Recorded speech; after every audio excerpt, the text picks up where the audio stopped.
Hey everyone, this is Courtney. And this is Phil. And this week it's pasta fagioli, and it begins by beating the garlic. Yeah, slam that garlic. About 6 cloves here to start off. You gotta just crush the heck out of it. Alright, and then make sure you get all of it off the knife. And now I'm going on to a white onion, and I'm going to just roughly chop this. I like to get all my ingredients kind of chopped, ready to go, and that way there I can just toss them all in when I'm ready, so that way there I don't have to worry about anything burning on the stove. Yeah, that's a good tip. That can remove a lot of the stress from cooking a recipe like this, to have everything ready ahead of time. Yeah. Okay, so this is fresh oregano. By all means, go for with whatever you got. If you got dried, use dried. If you got dried, use half. Yeah, the dried tastes a little bit stronger, so that's why you use half. Yeah. The fresh oregano smells so good. Yeah, it does. Especially, you just gotta, keep on releasing those oils, so just keep on chopping. And make sure it's all there. Yep. Alright, so next is parsley. I always go with whatever is freshest. I really don't think there's a difference between the flat and the curly, other than the shape, to be honest with you. Yeah, they taste about the same, especially in a soup or something. Oh, yeah. Okay, so this is a little umami hack. These are dried shiitake mushrooms. Great to keep in the freezer. Just add about a half dozen. Oh, lost that one. About almost a half dozen to anything, and you'll get some really good deep flavor and umami build off of it. And you'll test your strength chopping them up. Yeah, that's true, too. When they're frozen, they get pretty tough. Yeah, it does get a little precarious there with the knife work. All right, so into another little container here, and we're almost ready to go.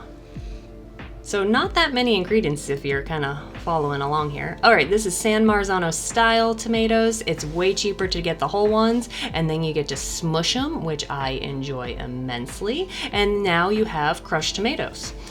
And the whole tomatoes are usually higher quality than the crushed ones. That's valid too. Yeah, that's true. All right, so a little olive oil into the pot, bring this up, and now we're gonna just start cooking off our sausage. So this is a mixture of hot and sweet, a little bit of onion, and a little bit of sugar. So that's just to sweeten up the onions and help them caramelize a little bit faster. And then you're just slowly beating up that meat. There's a lot of beating going on in this recipe. I must have had some aggression. Yeah, look at that. That was very aggressive. But again, you don't have to be as aggressive, but go for it.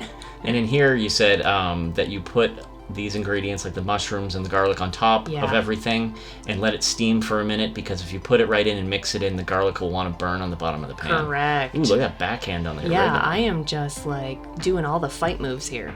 All right, so this is a whole can of the little ones of the tomato paste. You use a lot in this, so I just think it's easier to use the whole can as opposed to one of those little squeeze jars they have now. And this is half a cup of chicken stock, just a little bit of chicken stock as you're getting all that fond off the bottom of the pot. Correct. So you don't want to lose all that flavor you built by burning it, so I just put a little bit in there and make sure the whole thing is clear before I start adding all of my liquid ingredients. Look how bright those tomatoes are. That's so cool. That is cool. All right, so now everything's in the pot, mixing up, and now we're just gonna let it come up to a simmer. Add in our bay leaves, and we're almost there, people. A little bit of pepper. I obviously add more salt and pepper at the end. Yeah. More to taste. Yeah, and this simmers for probably 20 minutes just to get all the flavors together and cook that canned taste out of the tomatoes. Mm-hmm. All right, so now I'm adding in the cannellini beans. This is 3 cans. You use the beans and the... Oh, that's my son. Look at him. He's very fascinated by all this cooking. He knows. That's Morty. He's a weird cat to be interested in the cannellini being part of it. But... Well, he knows that his favorite ingredient is coming. So anyways, that was 3 cans of cannellini beans, and you don't drain them. So that's going to add some starch to your soup, thicken it up. It's going to make it really hearty. All right, and then a little spin of balsamic vinegar there. That's more to taste and give it more umami. So now here is Morty's favorite part. You can kind of see him there. And that is going to go in at the end.